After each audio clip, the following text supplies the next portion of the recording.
Sepanjang perjalanan hati jadi terhibur dengan telatah si pemandu. Bila melintasi sesuatu kawasan tanpa diminta, dia akan memberi penerangan tentang kawasan tersebut, apa hasil utama tempat itu dan sejarahnya. Mata pencarian yang menjadi sumber rezeki penduduk di sini. Andainya, kawasan atau daerah tersebut mempunyai tarian tradisional sendiri, dia akan menggerak-gerakkan leher meniru gaya tarian penduduk di situ. Begitu juga bila menyanyi, tanpa segan silu dia akan mendendangkan lagu asli daerah mengikut logat bahasa di situ. Habis bercerita tentang sejarah, ada budaya atau kawasan yang kami lalui, dia akan bercerita tentang dirinya.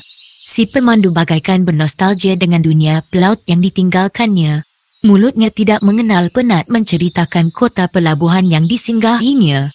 Pelabuhan Singapura, Pulau Pinang, Kemaman, Kelang tetap tersenarai dalam ingatannya. Di samping beberapa buah pelabuhan terkenal di Eropah dan Afrika. Setiap pelabuhan dia akan mengakhiri waktu malamnya dengan mendakap wanita cantik. Berjudi dan mabuk, perkara lumrah buatnya. Seronok jadi pelaut bang, kata Andi Kamarul. Dunia pelaut penuh cabaran, keimanan dan hukum Allah dilanggar secara terang-terangan, jawabnya sambil memulas setering mengikut selekoh jalan ke kanan. Tetapi, kamu dapat pengalaman yang berharga. Dapat melihat dunia orang putih, dunia orang hitam dan dunia orang yang kulitnya serupa dengan kulit kita. Haji Basila masuk campur dalam percakapan. Datuk hanya pasang telinga saja. Saya terhibur dengan dialog-dialog yang dihamburkan oleh mereka. Betul, tapi si pemandu tidak meneruskan kata-kata. Dia menumpukan sepenuh perhatian terhadap kereta yang dipandunya. Sebuah lori datang dari depan dengan laju dan terpaksa berselisih di suatu selekoh yang sempit. Akibat dihimpit oleh lori, dia terpaksa ke tepi dan 4 tayar keretanya masuk ke dalam rumput, melanggar lopak dan lubang tepi jalan. Semua yang berada dalam perut kereta tersengguk-sengguk.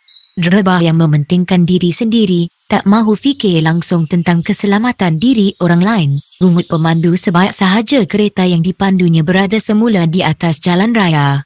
Jangan marah, syukur pada Allah kerana kita semuanya terselamat, Datuk memberikan komentar. Semua yang ada dalam perut kereta anggukkan kepala. Kita sambung cerita saya tadi, cetus pemandu. Silakan, balas Haji Basilam. Memang betul jadi pelaut banyak pengalaman. Tapi, saya tidak mahu anak cucu saya jadi pelaut, tambahnya dengan wajah yang cukup tenang. Kenapa pula? Soal Andi Kamarul. Panjang ceritanya. Cukuplah saya seorang saja yang mengalaminya. Biarlah kisah pahit manis pelaut menjadi rahsia diri saya, katanya dan terus mematikan cerita tentang dirinya. Memang Adiputra terjumlah dalam lelaki yang suka bercerita. Sikapnya itu menjadikan dirinya popular dan amat disenangi oleh para penumpang keretanya. Buktinya, habis cerita tentang dunia pelaut, dia bercerita tentang pengalaman-pengalaman lucu yang pernah dialaminya. Saya dan Andi Kamarul ketawa terbahak-bahak dibuatnya. Walaupun tidak ketawa macam kami tetapi, Haji Basilam dan Datuk tersenyum juga. Hidup ni, kalau terlalu serius cepat mati. Kalau selalu ketawa tanpa sebab, nanti orang fikir kita gila pula, katanya. Penjelasan dari Adiputra mengembirakan Haji Basilam dan Datuk. Keraguan dan kesangsian yang terpamit di wajah, tidak kelihatan lagi. Kalau dah begitu, kita masuk saja, Haji Basilam cuit bahu Datuk. Mari, jawab Datuk. Semua melangkah ke perut restoran. Meja panjang di sudut restoran yang kosong segera kami isi. Macam biasa, Datuk hanya minum air putih. Haji Basilam dengan kopi pekatnya. Saya dan Andi Kamarul tidak melepaskan peluang. Kami makan dengan semahu-mahunya. Makanan yang disediakan memang menyelerakan. Semasa kami menikmati makan pagi, Adiputra menemui seseorang di belakang restoran. Kemudian orang itu, anak muda berusia sekitar 30-an, diperkenalkan kepada kami sebagai pemilik restoran. Dia merasa bangga dan megah atas kedatangan kami. Sebaik keluar dari restoran Minang, kami dibawa oleh Adiputra ke sebuah perkampungan orang Melayu, etnik Batu Bahara di pinggir kota Sungai Penuh. Kami diturunkan di depan sebuah rumah papan, bentuknya macam rumah orang Melayu Melaka. Di hadapan rumah tersebut tersadai sebuah kereta farm lama berwarna hitam. Adiputra membunyikan hornnya beberapa kali. Seorang lelaki berkulit hitam, berkepala separuh botak keluar dari rumah lalu mendekati Adiputra. Kamu dah tahu Jamal? Tahu Adi, semalam aku diberitahu oleh orang perantaraan Kiai Musro. Ada kamu bawa orangnya? Ada, jawab Adiputra. Cara mengejut saja Datuk keluar dari perut kereta. Bila Datuk keluar yang lain pun turut keluar sama. Semasa bersalaman, Adiputra mengambil kesempatan memperkenalkan kami dengan lelaki separuh botak dan berkulit hitam. Namanya Jamal, anak jati Kuala Tungkal. Ayahnya berdarah India, ibunya Melayu Tulen. Jamal akan menguruskan perjalanan selanjutnya, Adiputra memberitahu kami. Jamal anggukkan kepala sambil tersenyum. Setelah itu kami pun meneruskan perjalanan. Telatah pemandu kereta Fiat yang agak gila-gila bahasa itu memang menghiburkan dan ada kalanya mencemaskan. Kerana sifat semula jadinya perjalanan yang jauh terasa dekat. Sampai saja di Sungai Penuh, kami dibawa oleh Adiputra ke sebuah restoran milik orang Minang. Besar dan luas, ada replika rumah gadang di sudut restoran di samping lukisan minyak Gunung Singgalang. Setiap meja penuh dengan pelanggan. Restoran tersebut terletak di kawasan paling sibuk dan strategik. Tidak hairan kenapa restoran tersebut jadi tumpuan. Ayuh kita makan pagi, sambung makan tengah hari. Semuanya percuma. Adiputra berjenaka meniru gaya logat orang Minangkabau. Haji Basilam agak keberatan mahu masuk ke restoran. Bawa saja kami makan di warung, kata Haji Basilam. Tak boleh, Adiputra membeliakkan biji mata. Kenapa pula? Ada pantang larangnya, sergah Haji Basilam. Tak ada pantang, apa yang saya buat ini atas arahan. Siapa pula yang mengarah kamu? Pandai-pandai nak mengatur makan minum kami, Datuk masuk campur. Mungkin kerana tekanan suara Datuk agak tinggi dan keras membuat Adiputra tersintap dan terkejut. Saya dan Andi Kamarul saling berpandangan dengan harapan perkara ini tidak akan menjadi besar. Atas arahan ketua kampung, dia sudah beritahu tuan punya restoran, orang kampung kami, ada hubungan keluarga dengan isteri ketua kampung. Semua bayaran makan syam yang uruskan, terang Adiputra dan kami satu persatu ditatapnya. Jangan bimbang, saya disuruh oleh Kiai Musroh membawa awak semua ke mana-mana yang awak suka. Lagi apa yang dia beritahu kamu? Tanya Datuk. Tak ada apa-apa, cuma itu saja. Bayaran sewa dia tak cakap, Haji Basilam bertanya. Semuanya ditanggung oleh pihak Kiai. Begitu, suara Datuk lemah. Haji Basilam segera menarik tangan Datuk ke arah pokok sawo matang. Berbincang sesuatu di situ. Bila Datuk dan Haji Basilam berpatah balik pada Jamal, Adiputra minta diri untuk pulang ke kampungnya. Datuk mengucapkan ribuan terima kasih dan mendoakan semoga perjalanannya tidak akan berhadapan dengan sebarang kecelakaan. Ketika kereta Adiputra bergerak meninggalkan halaman rumah Jamal, kami melambai-lambaikan tangan kepadanya. Saya diberitahu semuanya mahu ke Jambi, dengan ramah Jamal bersuara.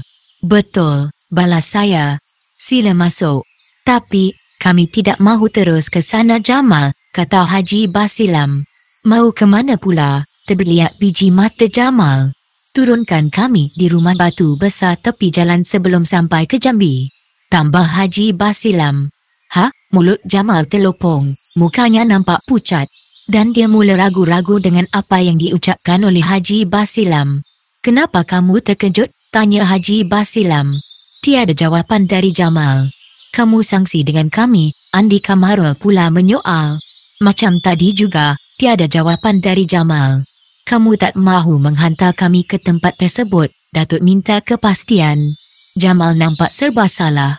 Sekejap perenung muka saya, sekejap perenung muka Haji Basilam. Cakap terus terang, mahu hantar atau tidak, tekan Datuk. Tidak pula terniat macam itu, masuklah, tanpa membuang masa. Saya dan Andi Kamarul segera menyelinap ke dalam perut kereta. Tidak lama berselang Jamal mengambil tempatnya sebagai pemandu. Datuk duduk di sebelahnya. Haji Basilam duduk di kanan saya. Manakala sebelah kiri Andi Kamarul. Kalaulah saya tahu, saya terpaksa duduk di tengah, tidaklah saya berebut-rebut masuk ke kereta. Jamal segera menghidupkan enjin kereta. Dan sebuah perjalanan yang agak panjang tetapi tidak menjemukan pun bermula. Seperti selalu, saya lebih senang dan merasa bahagia menikmati keindahan alam semula jadi yang mempesonakan. Rupa-rupanya, Kegembiraan yang saya miliki tidak dapat mengatasi keriangan yang menyanyi dalam gelodak batin Andi Kamarul. Dia asyik tersenyum sahaja. Barangkali secara diam-diam, dia membayangkan dalam tempurung kepalanya yang Mia menanti ketibaannya di halaman rumah. Senyum saja nampaknya, usik saya. Tiada sebarang reaksi yang ditunjukkan oleh Andi Kamarul. Mungkin dia segan dengan Haji Basilam di sebelah saya atau dengan Datuk di sebelah Jamal. Seronok nak jumpa Mia ya, bisik saya ke telinganya. Perlahan-lahan Andi Kamarul anggukkan kepala. Artinya, dia tidak marah. Saya hadiahkan senyuman untuknya. Tanpa diduga, Andi Kamarul menyiku pangkal belikat saya. Lucu sekali tindakan Andi Kamarul dan saya tidak dapat menahan ketawa. Datuk pun menoleh ke arah saya tanpa bersuara. Kenapa ketawa? Tegur Haji Basilam. Tak ada apa-apa, balas saya lemah. Kereta yang dipandu oleh Jamal terus meluncur tenang. Pepokok dan bukit bukau di kiri kanan jalan raya menjadi mangsa mata saya. Sebab sahaja kereta yang dipandu Jamal melepasi pintu gerbang, memasuki ke kawasan rumah batu lama, kelihatan Mia berdiri di halaman rumah. Dia memakai pakaian gaya puteri Aceh. Andi Kamarul di sebelah mula resah. Dari jauh Mia nampak cantik dan ayu sekali. Angin yang bertiup mengerakkan kain tudung kepalanya. Siapa perempuan itu? Tanya Jamal ragu-ragu.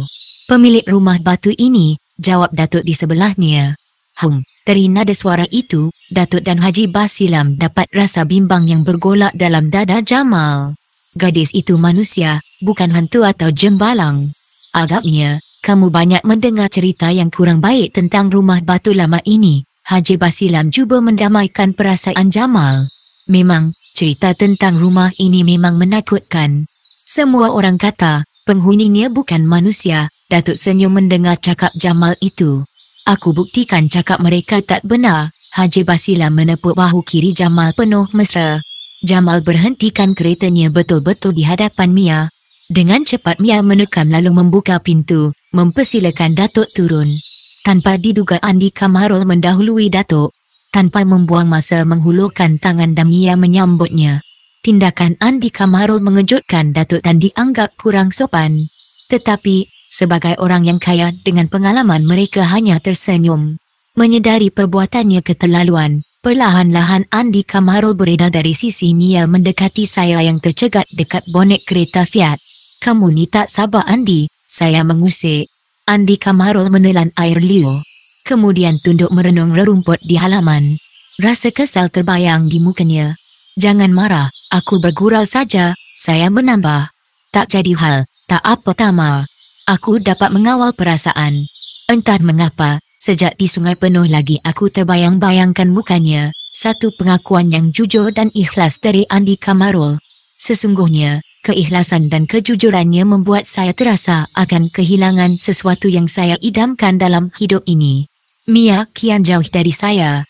Mia mengiringi Datuk masuk ke ruang tamu. Semasa melintas di depan kami, Mia berhenti melangkah.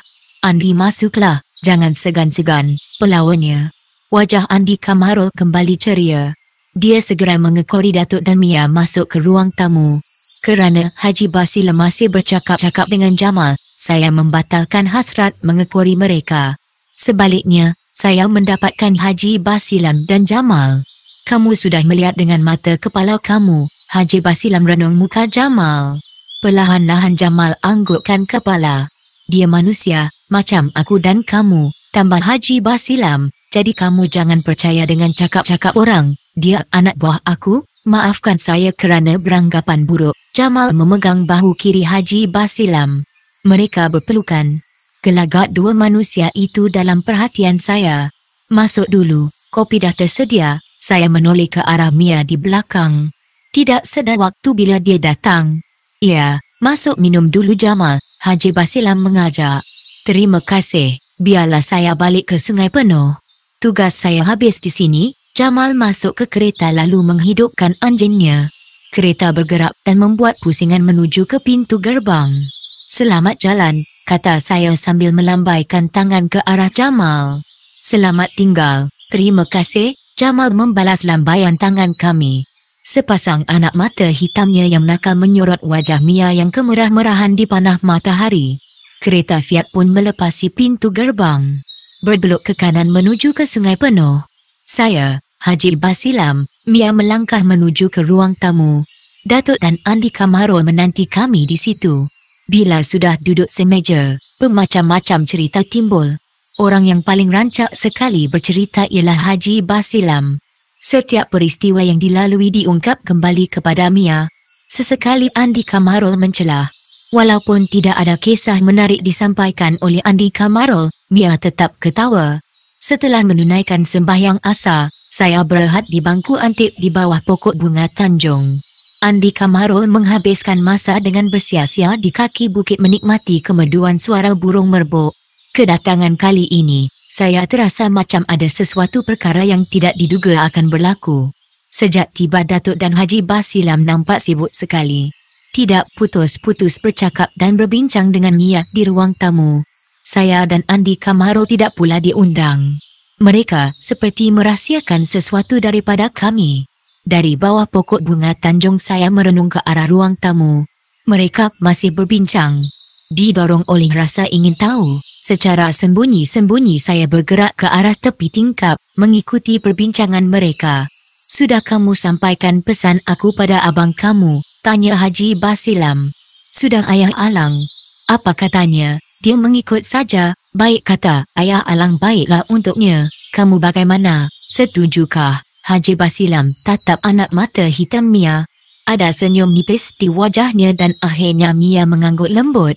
Haji Basilam dan Datuk berbalas senyum.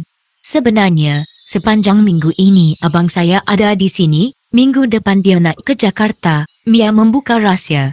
Haji Basilam cukup gembira dengan berita tersebut, begitu juga dengan Datuk. Di mana dia sekarang? Tidak sabar Haji Basilam ingin tahu. "Pergi ke Sungai Penuh, sekejap lagi dia balik. Semuanya bagaikan diatur. Bila ada abang kamu di sini semuanya jadi mudah. Malam ini kita selesaikan semuanya." Haji Basilam memberi kata muktamad. Sebelum perbincangan itu selesai, saya segera lari ke bawah pokok bunga Tanjung. Duduk di bangku antik. Fikiran saya kacau. Saya tidak dapat menangkap apakah perkara yang mereka bincangkan. Bagi mencari jawapannya saya terpaksa menunggu hingga waktu malam. Sementara menanti waktu tersebut dada saya terus berdebar.